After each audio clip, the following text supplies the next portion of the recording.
I'm OG Anunoby of the Toronto Raptors, and you're listening to the Double Clutch Podcast. Hello and welcome back to the Double Clutch Podcast. My name's Mike Miller, and I'm joined from the heart of the finest city in America. Oh, no, wait, actually, it's Brooklyn you're in, isn't it? I'm joined by the man, the myth, the legend that is Jaime Oppenheim. How are you doing, buddy? What was that? I mean, we haven't talked like this in like a year, and you come out after my borough? I know. I feel really bad. No, I do like Brooklyn for the entire 24 hours I was there last summer. It was pretty lovely. What part of Brooklyn were you in? I don't know. It was by the river. It was kind of like an old warehouse, I guess, that they tried to make a bit more sort of artsy and funky and modern and cool. Okay, so you've just described pretty much the whole of Brooklyn. There you go. I was in Brooklyn. It was a secret location, and I don't remember what it was. So, yeah, it had a beautiful view of the city skyline in the evening, but I don't remember. But anyway, we're not here to talk about my random day in Brooklyn. We're of course here to discuss the NBA. Just before we start, make sure you're following Double Clutch at Double Clutch UK on Facebook, Twitter, and Instagram. If you've got any questions or just want to hit us up, email admin@doubleclutch.uk. Whatever you're listening to this podcast on right now, review us. Give us 5 stars. We love it. And for those of you who are in the UK, sorry, Jaime, it's a bit of a trek for you. April the 13th, the playoffs start. We're having a playoffs party. If you want to join us, it's in London. I know people are, why is events always in London? Well, because they tend to have bars that are open late enough to watch the NBA. So if you want to come and join us, there's links on all our social media profiles to RSVP. Come join us, watch the NBA. We've got 4 games back-to-back on the opening night. Go right through till about 4:30 a.m. our time. So that's going to be brutal for those of us who haven't stayed up that late in a while and done 12 hours straight of NBA. But let's get straight into it then, Jaime. And let's stay in Brooklyn because, it's your borough. You love it. The Brooklyn Nets and the race for the East. How are you feeling about it all? It's looking a little bit bleak after last night, isn't it? After that loss to Toronto. You've got the 4 teams that were within 1 game of each other, and Charlotte still kind of lurking in the background. I'm not going to lie. Hanging on. I don't know how optimistic I am about their playoff chances. What do you think they're getting in? Well, the big thing has been for the past 15 games, they have got by far the toughest schedule, and they've had by far the toughest schedule. I think now it's dropped to the 4th toughest schedule with 3 games left, which is really useful when you consider the fact that they've got Milwaukee left to play, they've got the Heat left to play, and I think the Pacers are in between those 2 games. So that's not an easy run to the finish line for, you've got a team that hopefully are resting players when you see them, but if not, they're probably going to beast you all over the court. You've then got the Pacers who are scrappy and just have been reasonably impressive to stay afloat. No, they've been impressive to stay afloat after Oladipo's injury. And then you've got the Heat who are going to be fighting tooth and nail to beat you and take you out of the playoffs. So I'm becoming less optimistic by the day, to be honest. And I thought, a while back, they went on this run. I think did they get up to the 6th seed at one point? Yeah, maybe the 5th. Never the 5th, but definitely the 6th. They've had put together some decent runs, and it just seems like the schedule has just come and slapped them around the back of the head a bit. Yeah. So overall, you could kind of break their season into thirds. The first third of the season, 8-18, they looked like they were heading for the top of the lottery. Karis LeVert got hurt. He was playing like a star early on. And then the middle third, schedule eases up. They go on that 19-5 tear. Everyone starts talking about Brooklyn. D'Lo goes to the All-Star game. Everyone's optimistic. Since then, they've gotten to the hard part of their schedule, and we're kind of seeing who this team really is. I know that middle portion of the season was a lot of fun for people in Brooklyn, and it got people talking about this team. The reality is it's just not indicative of where this team is right now. And we are heading towards that do or die game with Miami to see who's going to probably get that last playoff spot. Yeah, they're 9-11 since the All-Star break, which isn't ideal, floating just below 500. They have a really nice point spread. I like it when I see a team where multiple players are averaging double digits that are relatively close together. I think there's like 6 or 7 guys on the roster who are at that point now. There's a really nice point spread, but weirdly, they are one of the worst teams in the league for assists, and that gets my alarm bells ringing a bit. But overall, even if they don't make the playoffs, you've got to like where this team's heading. So I'm going to be the one person that you talk to that thinks the opposite. I think this has been a really fun season. And I said before the year that this was going to be, the Nets would be more interesting than good or bad. Okay. I think it's difficult to say that, yes, they're about to make a huge surge up the standings in the next 2 or 3 years. They still have too many question marks. Karis LeVert, obviously, what do you do there? He's been injured now, was that 4 of the last 6 seasons, dating back to college. D'Lo is getting the max. There's no way around that. So that's going to eat into your cap space. You're not going to be able to keep the bench that has kind of made you successful and given you that balanced scoring that you just referred to.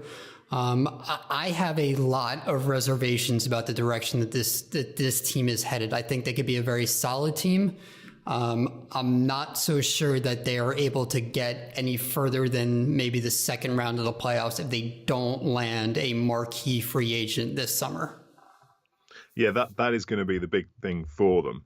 And smattered in amongst that skepticism there was obviously D'Angelo Russell getting a max. He's a restricted free agent this summer. If you held the purse strings, would you re-sign him? I mean, you almost have to at this point. If you asked me on game 26, I thought it was clear and obvious that the Nets were going to trade him before the deadline. It was the only sensible decision to make. You needed to blow this team up and start from scratch again. And then they hit that middle part of their schedule again where the schedule lightened up and he went on a tear and he's been great. So you're going to have to pay him because somebody else will if you don't.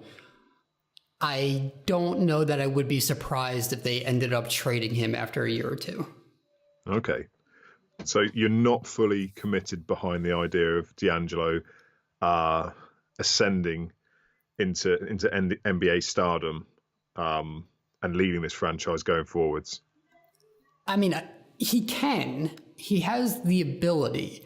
I'm not sold that he's someone who's actually going to be the best player on a really, really good team.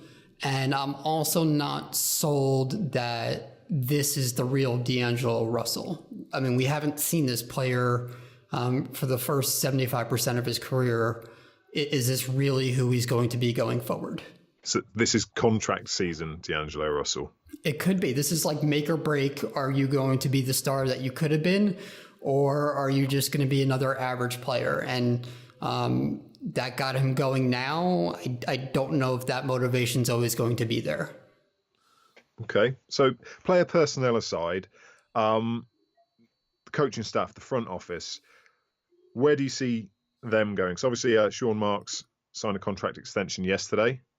And Woj is reporting that they're pretty far down the line in getting extensions for Kenny Atkinson and his team. So,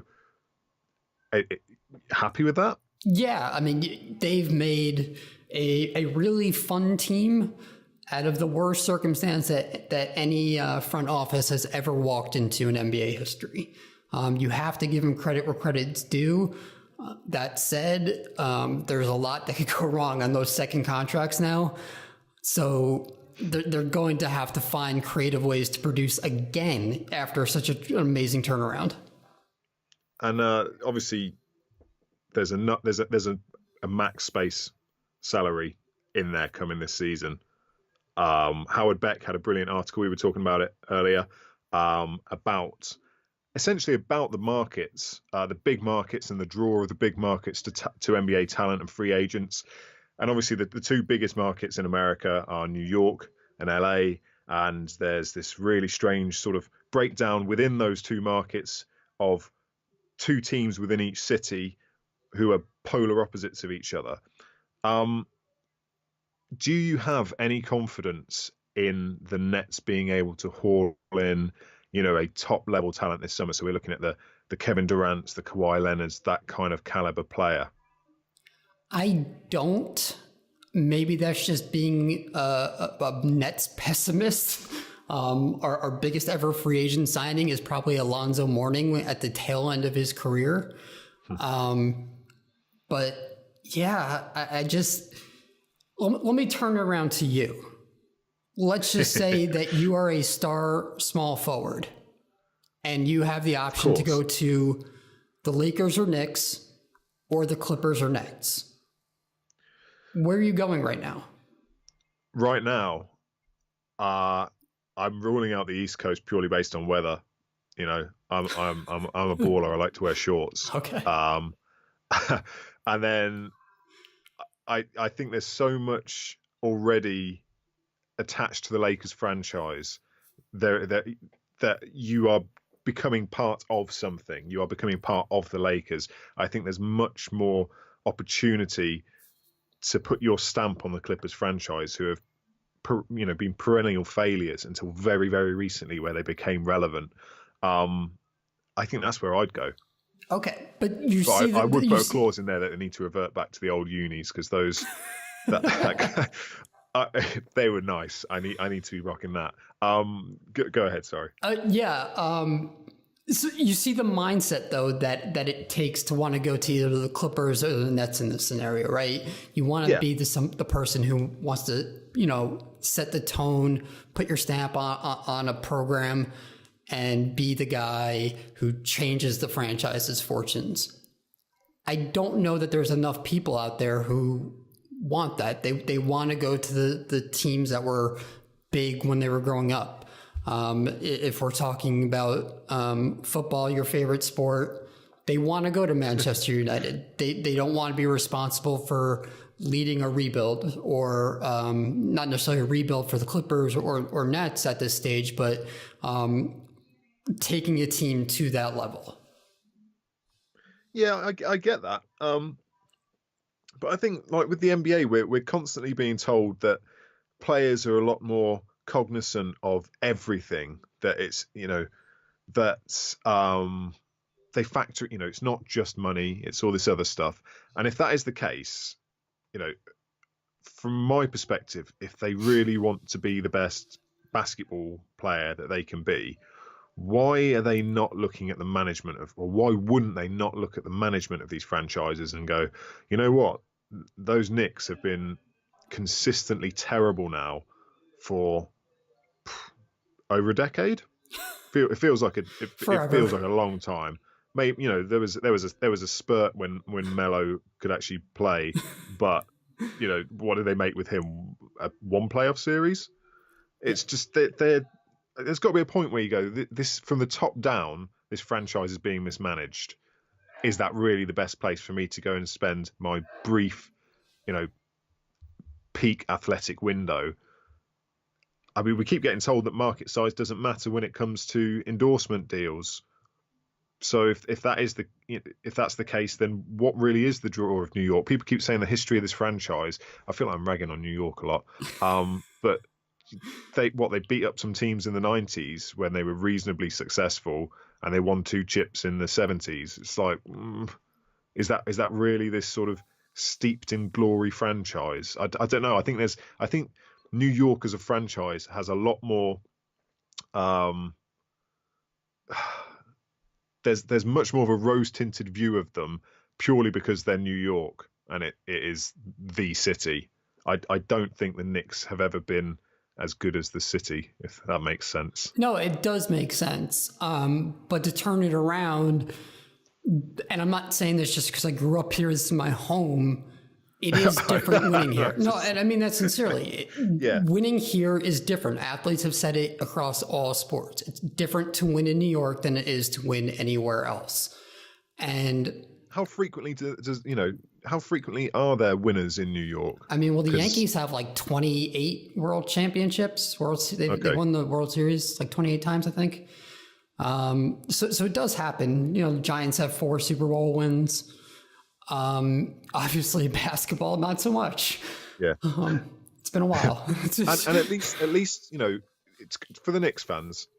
They've not, this isn't a new thing where they've been mismanaged from the top down. There was a point when they turned down signing Dr. J as well during the ABA merger. They took $5.6 million instead, territorial fine or something from the Nets, and they could have taken Dr. J. So, they have been mismanaged in the past as well. I would have personally taken Dr. J and made more than that in revenue, in my opinion. But that's by the by. I'd love to see the Nets pick someone up this summer, because it feels like you said, they've turned it around from a worst case situation, and there is some element of hope, and there is an opportunity there for them to sort of get someone who can take them to another level. Maybe it's not going to, bring a championship to Brooklyn, but it seems to me that they're trending in the right direction. No, I tend to agree. And I think that for the top free agents, KD, Kawhi, etc., they're sort of like the trendy pick. This is the trendy team of those four. If you're looking to change your image, you go to the Brooklyn Nets. Of the four teams, no question, that's where you go if you're looking to rebrand and get people to see you as someone who's cool and a trendsetter and all that. Is there a key free agent you'd like to see them go after? I mean, if you're getting Durant, sign me up. I'm not sold that Kawhi Leonard is the same Kawhi. I wouldn't want Jimmy Butler anywhere near this team. So I guess from my perspective, it's a little bit limited. How do you feel about Kawhi right now? It's really bizarre, because he's quite clearly still, although not at peak level, he's still quite clearly a dominant elite player. But he's missed like 25% of the season. Yeah. And the Raptors' record without him is fractionally, but still fractionally better. And that's just, I don't know what to make of that. It's like, okay, could they have sustained that over more than 25% of the games? I don't know. There's a part of me that doubts it. But similarly, they've managed to frequently adjust to him not being there with relative ease. And it makes me feel like he's great to have, but what he provides, this sounds really slanderous actually, because I actually think, I think Kawhi is a great talent. But it's like what he provides, they can get from elsewhere, if that makes sense. Yeah, and like the numbers look amazing, right, on paper? Yeah. But I don't know that it's like, okay, these are the kind of numbers that translate to winning.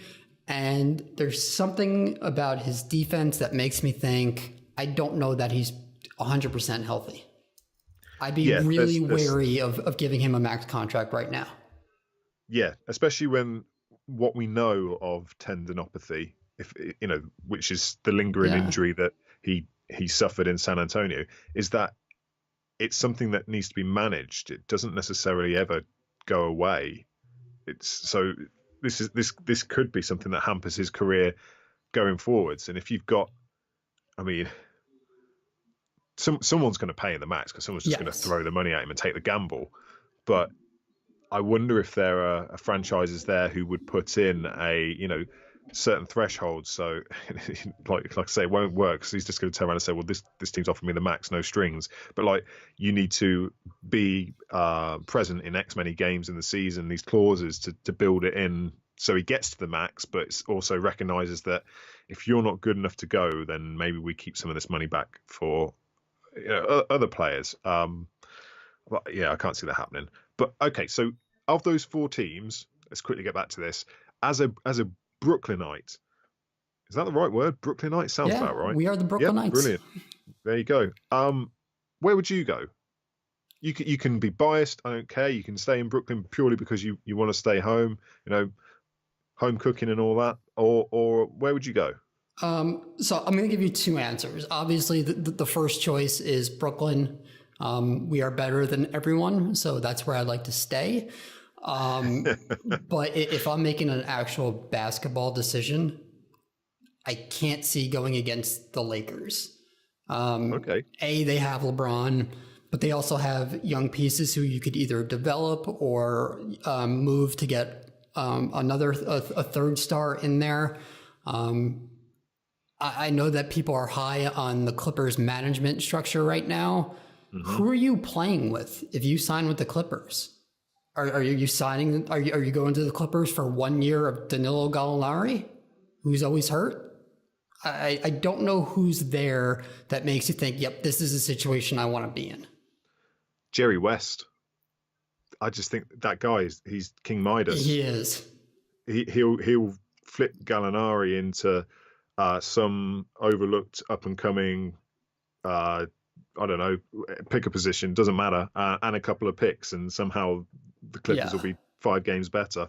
But I mean, if Gallinari was, he's such a frustration for me, purely because I think his career trajectory would be significantly higher if he'd managed to stay healthy, which is quite an easy takedown, to pick at someone who's had health issues. But I don't know. In Jerry West, I trust. The man just exudes winning. Yeah, it is. And let's move on. But before that, I feel I need to apologise to all the New Yorkers who I've probably significantly offended. I love New York. I've been a few times. I'm still going to go back. I love it. I just think maybe the team, the Knicks, are a little overrated. That's it. So let's move to a very, very small market, 45th largest market. Let's go to OKC. There was talk before the All-Star break that there were 3 people in the MVP race, and that included Paul George.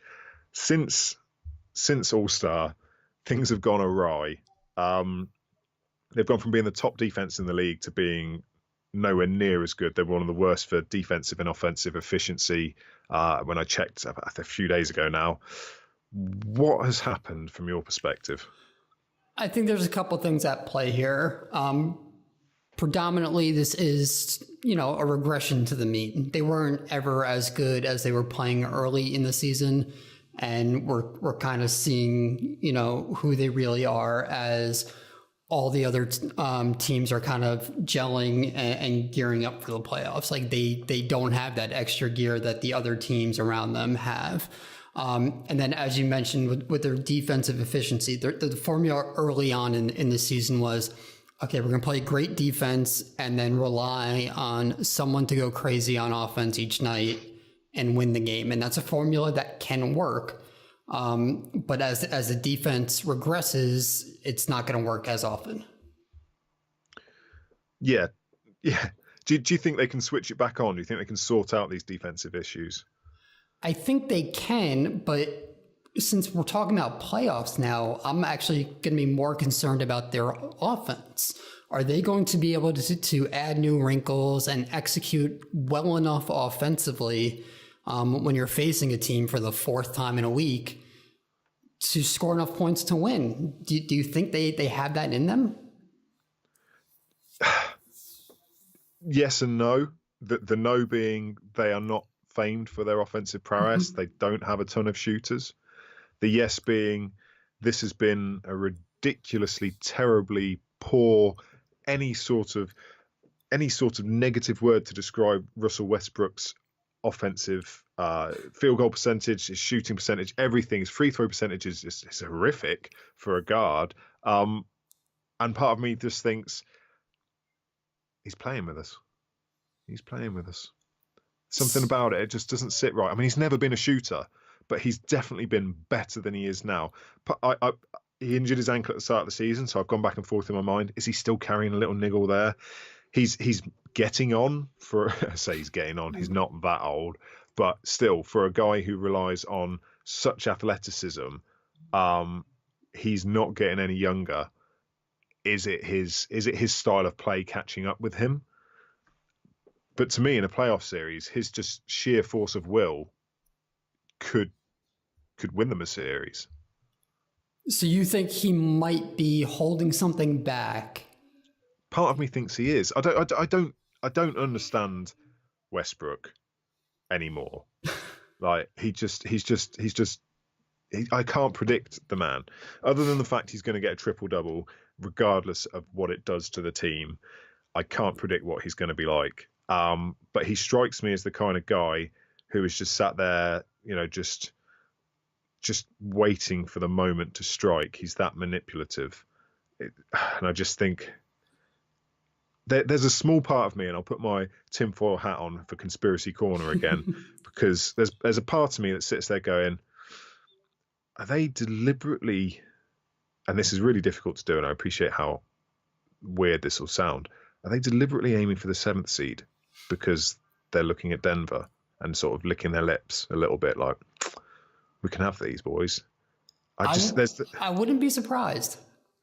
And that I think there's still if you face that 3-headed monster of Paul George, Russell Westbrook, and Steven Aquaman Adams, that is a scary prospect.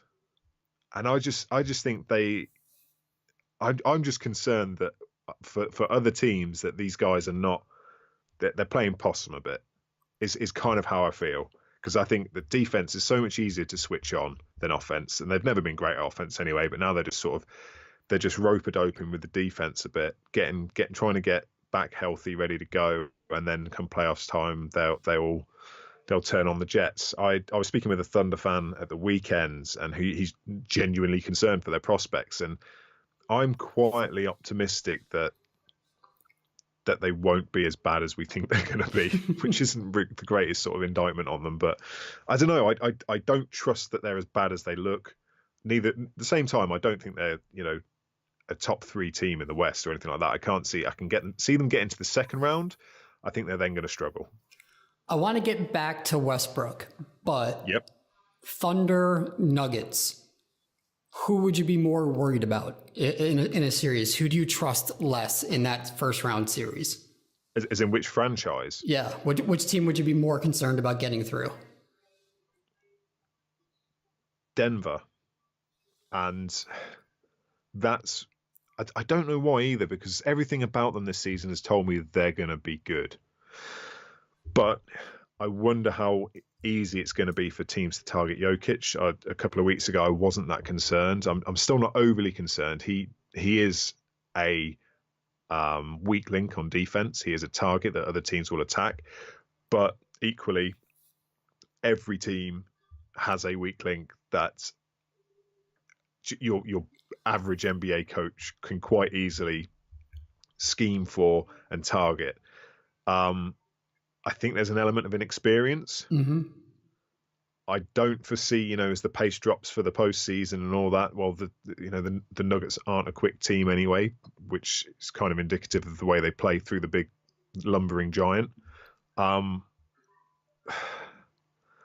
I don't know. I guess it's because I've not seen them before in the postseason. There's that element of trepidation where I'm just like, I'm not sure these guys have it yet. And it's purely because they haven't got it before. Maybe that's another simplistic, interpretation of the situation. But I've seen the competitive spirit of Westbrook. I know what Paul George can do.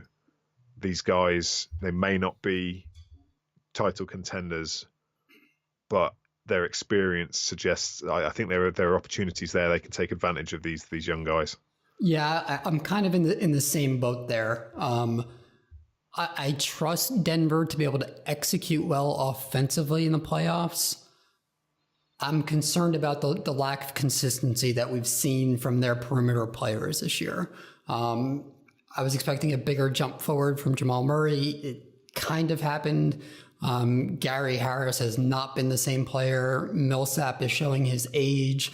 So I don't know that I fully trust them. They did sweep Oklahoma City in the regular season, so that bodes well for them. Mm-hmm.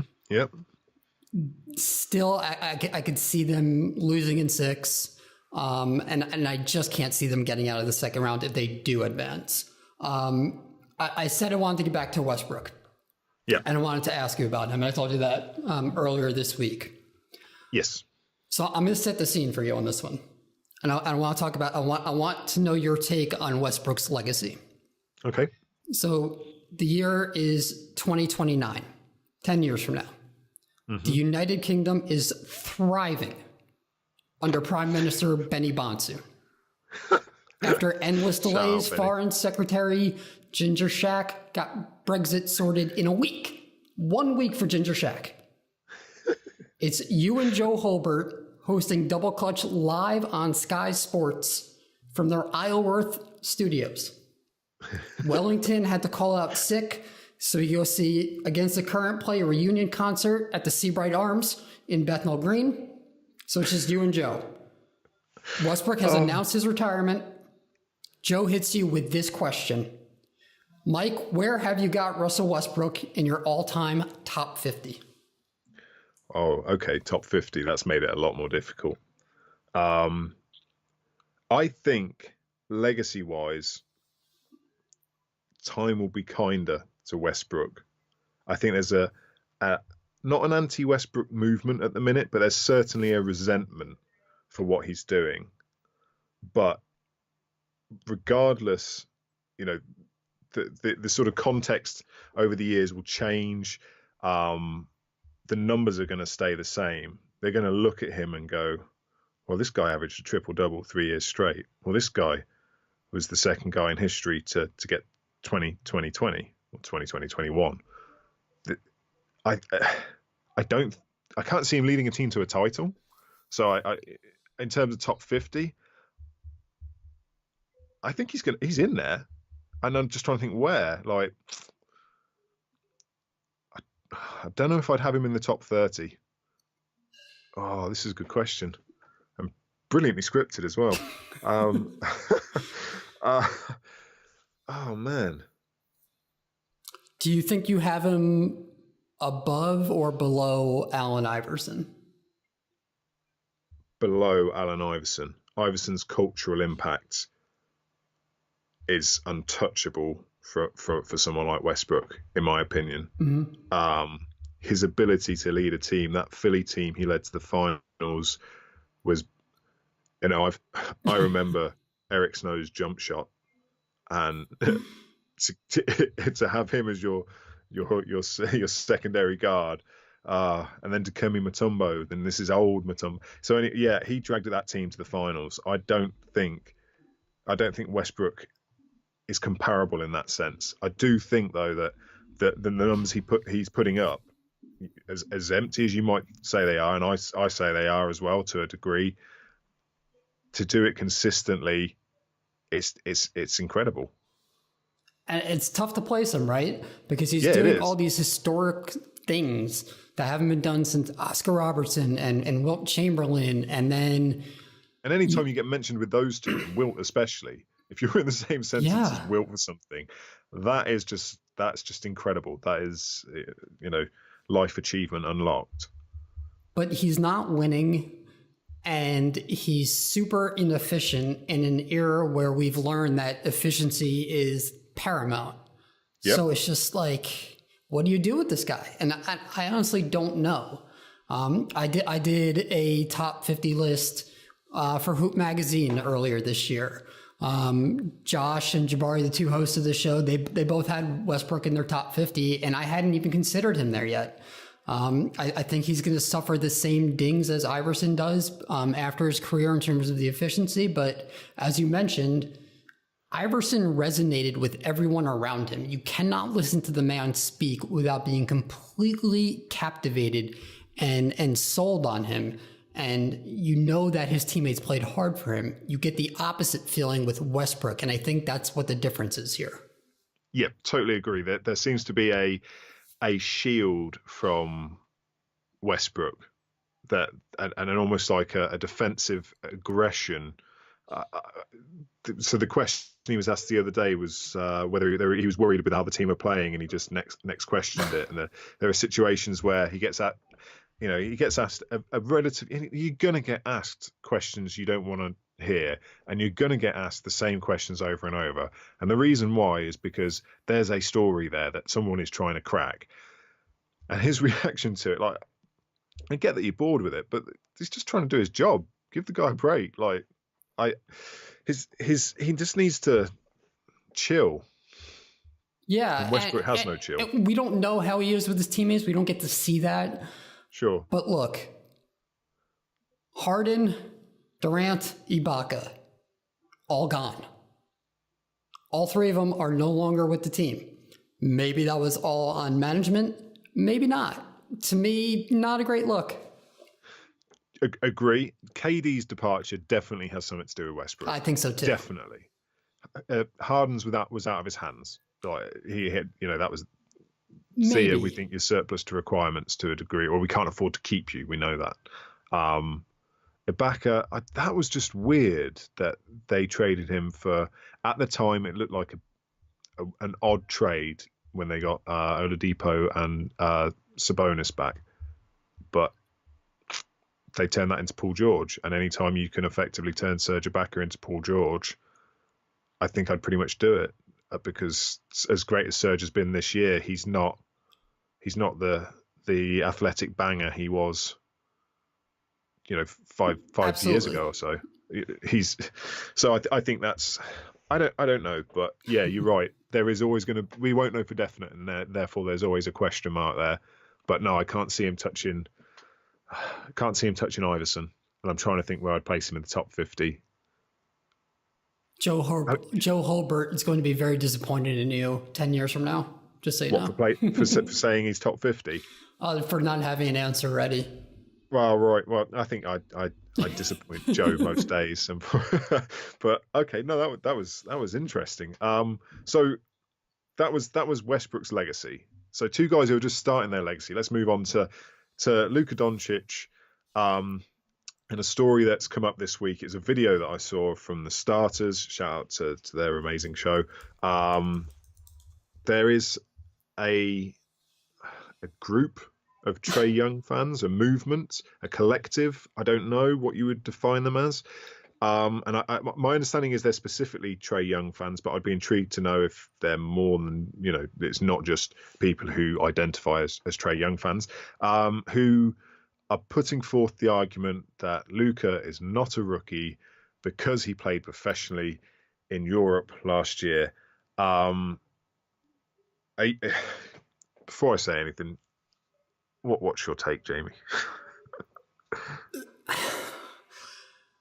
Yes, there's a reasonable argument to be made that overseas players have some sort of leg up on college kids. They have more time to practice. They have more access to more resources as professionals overseas. I get that. They're playing against grown men. There's also negatives, though.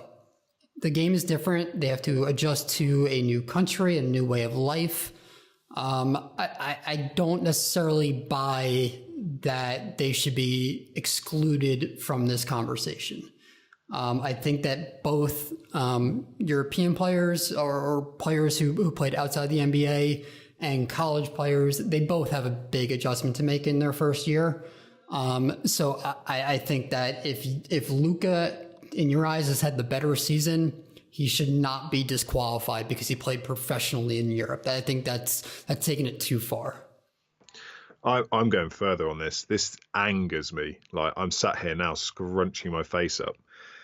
Firstly, the NCAA should pay athletes. They are pretty much professionals. They pay the coaches multi-millions, pay the players. They're creating a huge revenue stream, pay the players, end of. Right. Secondly, they flipped the exact argument they used to detract from Luka being the potential number one last summer, which was he's played in Europe. The leagues aren't as good. Europeans are soft. And it's taken like 8 months for them to say them. I'm assuming it's the same people to turn around and say, oh, no, wait, he plays against grown men. And the other thing is that, well, what is stopping guys going and doing that now? Like we've seen we've seen a very small amount of people do this. Terence Ferguson did it. He went to Australia instead. Moutier was Brandon the top ranked Jennings. high school. Yeah, Brandon Jennings. They went to China. Other players have been around and gone to other countries as well. It's not obviously as big a number of players, but it could be, and that's why. And I maybe it has prepared him better. There was a story I read earlier this year when all the rookies are sort of still figuring out what to do, and here comes Luka strolling up driving a Ferrari because he's already made X many million from Real Madrid. It just, like, people to try and hold that against him is just absurd in my mind. And yes, he is playing against grown men, but he's playing against grown men who, for whatever reason, are not at that point of NBA standard. They are not at that level. Right. And I get that there is only 1.2% of NCAA players who make it into the NBA. So I realize that the proportion of talented players in the European League is more likely to be closer to an NBA level than your average Division I team. But so what? They're still not it's still not an NBA team. He's a kid. He's an 18-year-old kid, probably getting beaten up just as much as people would suggest Trey maybe now. Not that he is. He's obviously turned on the Jets this second half of the season. And it just absolutely winds me up. He's a rookie. He's never played in the league before. He is a rookie. That is what a rookie is. Yeah. They're a newbie. Like, what we can't. I know there was this thing last year about Donovan Mitchell, a rookie, someone who's played in their first season, and this is season number 2 for Ben Simmons. Get over it. He didn't play in the league. And I get that he's been exposed to practice, but you can do that. You don't even have to go to college to do that. I can't remember the name of him now, but there's a high school guy who's not gone anywhere. He's left high school and he's just working out, preparing for the NBA. I think there's 2 guys who are doing it. There's 2 guys. Jalen Leck and Charles Bassey. Yeah, the first one, Jalen, that's the one I've heard of. And I'm just like, there are opportunities there. You do not have to go to college. That is your decision. You could go and start earning money straight away. And I get why they don't. They stay home. They know the culture. It's a rite of passage to a degree, going to college in the States and playing NCAA. There's a huge sort of historical attachment to it. But then to go, well, he made this choice. He made this conscious decision to go to college when that probably wasn't an opportunity that was afforded to Luka. And admittedly, he turned pro at 16 anyway, so he's a bit young for college anyway at that point. But you can't. There's 2 different paths. You can't then suddenly go, oh wait, he's played against men before, therefore he's not a rookie. That's just utter tosh. I would have sworn then, but I don't want whoever's editing this to have to beat me out. I don't buy it at all. That is my take on it.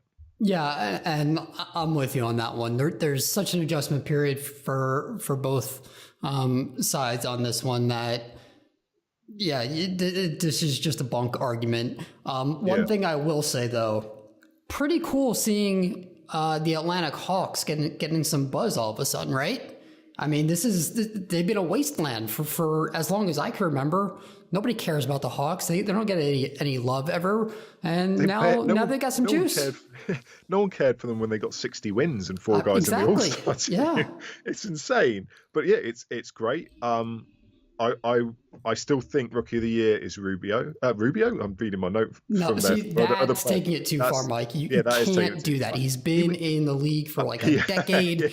I know he played overseas, but come on. Let's set an established baseline in this one. You can play overseas, but you're only a rookie your first year in the NBA. That is true. Touche. I thought I'd try and crowbar that in. No, obviously, I think Luka is Rookie of the Year. I think so too. Yeah.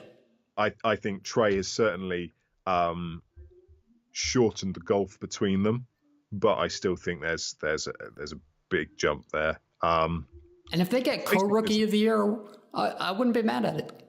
I would. Don't give me that co-rookie stuff. Oh. Pick one. It's Rookie of the Year. It's not Rookies of the Year. It's Rookie of the Year. But if the voting is split, like what could you do? You can have Speaker Burkow come in, order, and have him revote. Yeah, revote, exactly. No, they should not, because I think this is good for creating rivalries. One of the things we complain about in the NBA now is that it's too friendly. It's too, we're boys off the court. We hang out in the off season. We do things. We've got these joint ventures together. We toured China together in the summer to flog our shoes. Come on now, this is a great opportunity to be like, haha, I got this award and you didn't. No. And then you just start, this could be a way of starting rivalries. Just pick one. And I think do you taunt your son the same way with na? Yeah, he just thinks I'm singing though. It's great, especially when I've like got a bit of food in front of him that he can't have. But anyway, I digress. So let's leave the rookies and go to someone who's definitely not a rookie. Ernie Grunfeld, long-time general manager of the Wizards, long time. Finally fired. My first note on this is about time. What can you say about Ernie Grunfeld? I found Ted Leonidas's comments about the firing interesting. He tried to save some face for the franchise, talking about how they wanted to, they were setting a standard of excellence, and that made me laugh because I don't remember the last time the Wizards have been close to excellence. Your thoughts on Grunfeld? So I think Leonidas's note is sort of a symptom of what went wrong for Grunfeld, right? They're committed to always making the playoffs, even if that means that they can only go so far in the playoffs. Typically, when we talk about a GM's performance, we analyze the moves that they made that impacted personnel. Grunfeld's record wasn't great, but it also really wasn't ever disastrous. He hit on the 3 picks with Wall, Beal, and Porter. He did a really good job in those drafts. And he traded some first round picks for guys who did help them. And so I don't think he necessarily was a disaster on the personnel front, but what went wrong for him time and time again is that they were let's just be good enough to get to the playoffs. And they never set, here is the culture that we want to have within the team. And you don't have that environment where guys are reaching their peak. They're getting better, but they're not turning into the players that they could be. I know I'm personally disappointed by the player that John Wall turned out to be. I thought he could be much, much better. So I think this is more about the culture and the overall vibe in Washington than, he picked this player or traded for that guy. I think they need to come in, start fresh, and find a way to say, here's our long-term plan and vision. We're going to find someone that we could build around now that Wall's got the injury and try to progress that way. Isn't that Grunfeld's responsibility, though, to set the culture? And that's where he went wrong, 100%. But I don't think this is, he's bad at evaluating talent, because I don't think that's the case. $64 million for Jan Mahimi? Okay, that was bad, I'll admit, but everyone gets one. And that summer was crazy. It was a crazy summer. He wasn't the only one. Andre Blatch, extension that was amnestied. Blatch is so preternaturally talented, though. That's an easy one to make a mistake on. Okay. He doesn't get credit for drafting Blatch. Okay, well, yeah. Well, I don't know. How much credit do you want to give him for Blatch, who ultimately, still playing in Europe? And but you look at Blatch's high watermarks. This is a guy who's averaged 15 and 8. No, it was 17 and 8. He was averaging 17 and 8 at one point. Could get you a block and a steal a game. He could handle, he could pass, he could do a lot of things. That's an easy guy to make a mistake on. No, okay. I'll accept that challenge back. What I found odd about it all is that the axe fell when he's so clearly been hampered this season by things beyond his control. So the Wall injury, and we know that there has been unrest in the locker room. There always is when Wall's involved and there are losses piling up. But still, they've always managed to get some semblance of togetherness to make a stab at the playoffs. It just feels odd to me that, you've hamstrung the franchise and they were sort of boxed into this corner. They had to give him that supermax, in my opinion. Right. Because, if you don't give your franchise player that boost for a sort of a loyalty thing, then what's their incentive for staying and not going elsewhere? And that's hamstrung them. It doesn't look good going forwards. If I would have fired him, it wouldn't have been at this point now. It would have probably been a year or so ago, probably more. No, and that's definitely fair. And yes, this needed to happen regardless. Yeah. I think that some of the things, as you mentioned, were out of his control. And yes, he oversees the whole operations and all that. If Wall, Beal, and Porter all take one more step forward during their development, we're not having this conversation right now, because that's a really, really, really good team. Mm-hmm. Yeah, And they I were agree close with that. to that, but they didn't get to that last mountaintop. They've obviously got big decisions to make this summer. Bradley Beal is potentially in line for a supermax. And I've just said, sort of, how do you not give the franchise player a supermax? And with Wall's injury and things like that, and the way Bradley Beal has played subsequently, do they have to throw the money at him? You can't do it, right? I mean, you're basically capped out for the next 5 years, and you might not even be a playoff team. I think they got to trade him. Yeah, which would be to give up a talent like that, because he is an incredible talent and seems to have got his lower limb, because he had lots of leg issues, and he seems to have got them under control, playing a lot more games, playing a lot more minutes, and just an incredible talent. It's going to be interesting to see what they do this summer and how they go forwards. Tommy Shepard has taken over in the interim. 16 seasons in Washington. They love their loyalty. They do. Like before, there was Wes Unseld beforehand who was there for like 20 years and had been there as a player, and he was perennially poor as well. Speaking of perennially poor, Phoenix Suns. So just before we hit record, Shams said, well, I don't even know why this was, needed a breaking news. Shutting Devin Booker down for the final 3 games of the season. And that, to me, that's not shutting him down. That's he's actually just sprained his ankle. He's injured. He's out for 3 games. Yeah. Odd way of phrasing it.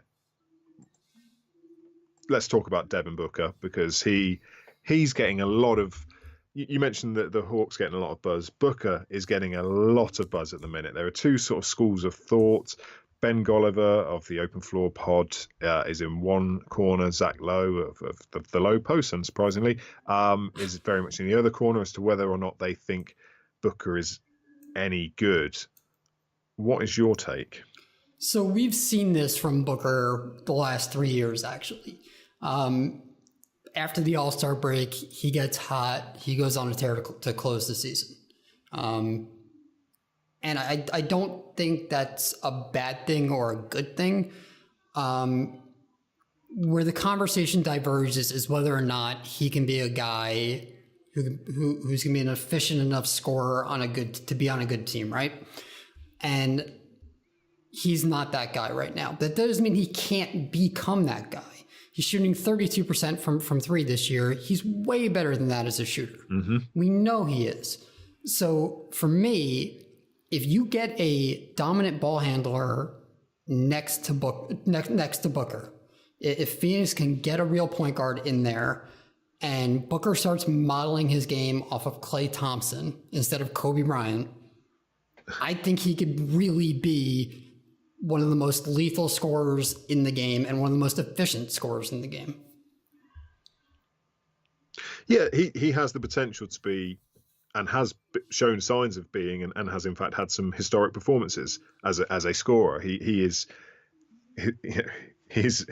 got the skill set to be a historic scorer. You're absolutely right. I hate the buzz that this generates, though, for the worst team in the league. Oh, he dropped 59, 50, and 48 in games back to back. Yeah, in losses where and this is what really bugged me, that so these points are not necessarily in the flow of the game. They are deliberately fouling to inflate his point total. And I just sit there, and if that was me, because obviously I am also a historic talented scorer, and if that was me, I'd be embarrassed, because I'd be like, guys, we're losing. Why don't we just try and win instead of trying to get me to score? Let's just do that. And I feel like the Suns are wasting a potential superstar. Oh, I think so too, 100%. And I said earlier in the year, in fact, that I thought there's a real chance that they were going to trade him. I think with this outburst, though, I think they kind of are locked in at this point. Well, the thing I want Booker to be more vocal and disgruntled about this. Like, it's just, how can you stomach this for 4 years? This is the 4th season of just misery. Like, they may not get to 20 wins this year. They're terrible, and I'm worried that, you know, he's got inefficiencies on defense, and they are magnified by the fact he is playing for a team that really can't be bothered to defend. Yeah. But there's part of me that worries that he'll become like and not necessarily mirror their games, but a same style of players, someone like Jamal Crawford and Lou Williams, who are just gunslingers, and, you know, started off as scorers early in their career, not to the same level of greatness as Booker, but you know, years and years of just bad habits and whatever, never developed other aspects of their game. I think Crawford specifically, and in fact that they're on the same team worries me as well, if he's got that as his vet.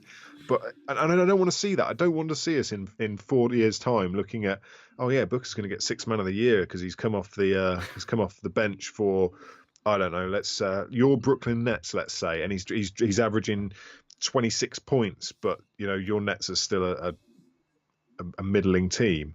I think there's a real chance here that, and I know that, you know, everything's down to chance anyway, but that a potential superstar just gets washed. I think that's a fair concern. But let's take a step back from what we're seeing from Booker on the floor and all the things that he's doing wrong. He's still only 22. That's number one. Since he's entered the league, and he entered the league as a guy's like, okay, well, this is going to be your spot up shooter. Well, he's proven to be much more than that. He showed a very diverse scoring ability early on his first 2 years. And then the last 2 years, because Phoenix has been so terrible, he's had to learn to become a playmaker, and he has learned that. So he's developing new skills and becoming a more well-rounded player, at least on offense. I do agree with you. The defense is a concern. The mentality is a concern. And it's something that Phoenix really does need to address this summer. It can't wait any longer. They need to get a real point guard in there. I know they're going to be in position for Ja Morant. I think, yes, that could be a fit. I'd prefer them get someone like Mike Conley in there to be a leader and to guide this team. But if they could get that turnaround quickly, you might see a true superstar there. It would be, call me a pessimist, but I would love to see him succeed in Phoenix. I just do not think, I think he'll end up moving on before he sees any sort of success. I think so too. And to be honest, if he goes into this summer, and I know he's signed an extension, everything like that, if there isn't significant roster overhaul or a decent plan in place as to where this team is going to be, I would be pulling an AD on this. I would be getting my agent to, in public, say, get me out of here. And honestly, I don't think Phoenix would hesitate. That's a big contract, and they're not going to want to pay it if they're not winning. We know Sarver, we know his deal. Yeah, hopefully they do something good this summer though, because they've got Booker, they've got Ayton, they've got a chance now. A chance. Yeah, a chance. But that's Come on, more than Phoenix. they've had. That's more than they've had since the Nash era. Yeah, that's true. That is true. Yeah, I really hope they can get it together for his sake. Because otherwise, I think he's just going to be another player who constantly is just picked apart by people like me. Yeah. So let's go on to game of the week then. So we've got 3 or 4 games left, depending on which franchise you are, before the regular season ends and the playoffs start. what is your pick for game of the week? I know the obvious answer. I'm a Brooklynite. It's going to be probably the most important game in terms of playoffs. That's the Brooklyn-Miami.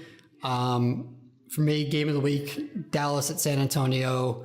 Most likely to be Dirk Nowitzki's last game.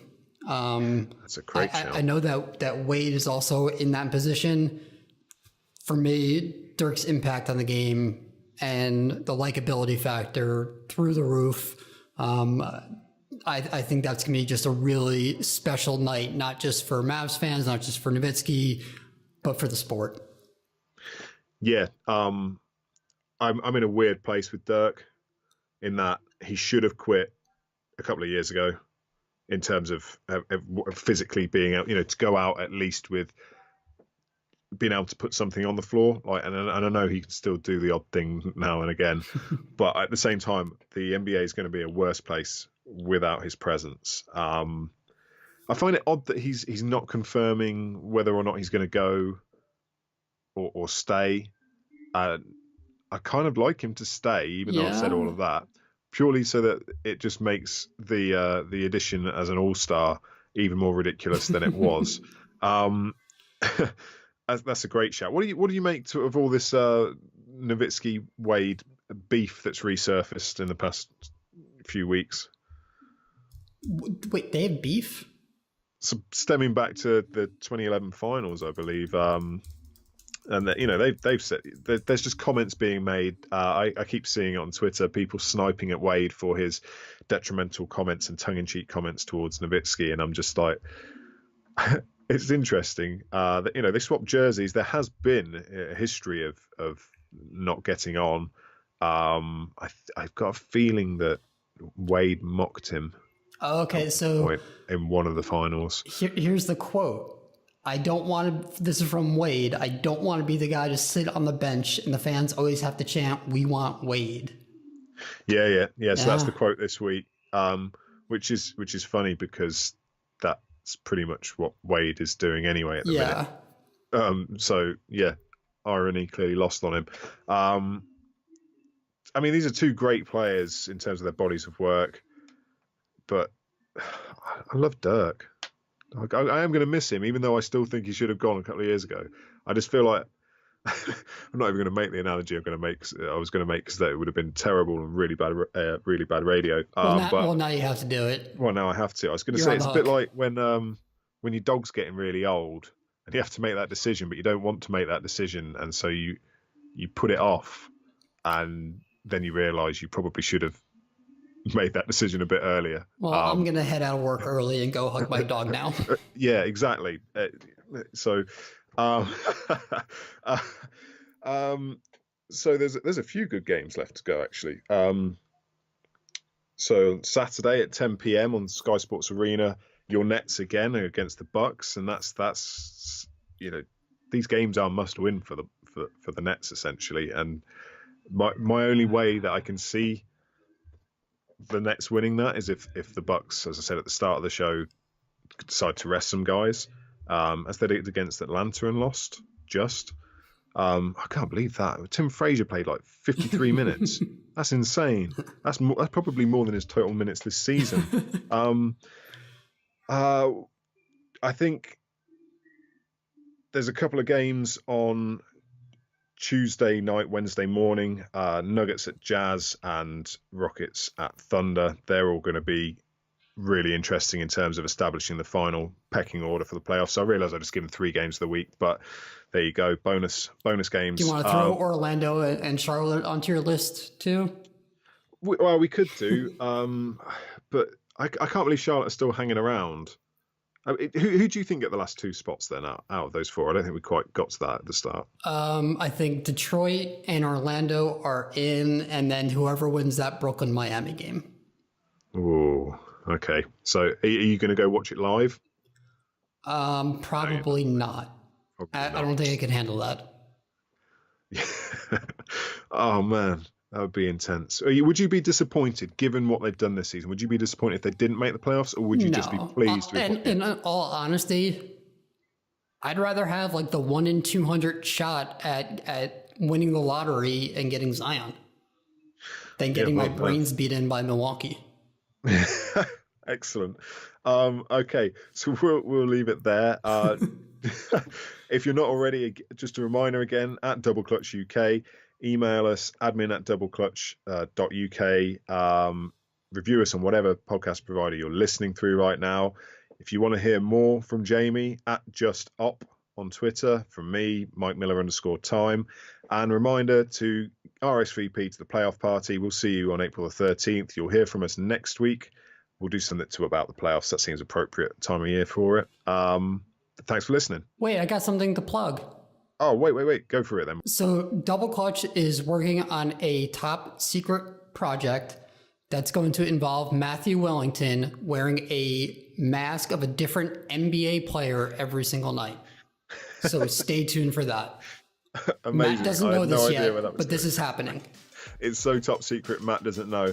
And yeah, you haven't heard from Matt in a couple of weeks. Load management, we've shut him down till the playoffs just to get ready for it. So there you go. But He's thanks really very much. just at obscure bars listening to obscure bands. It's just what he does.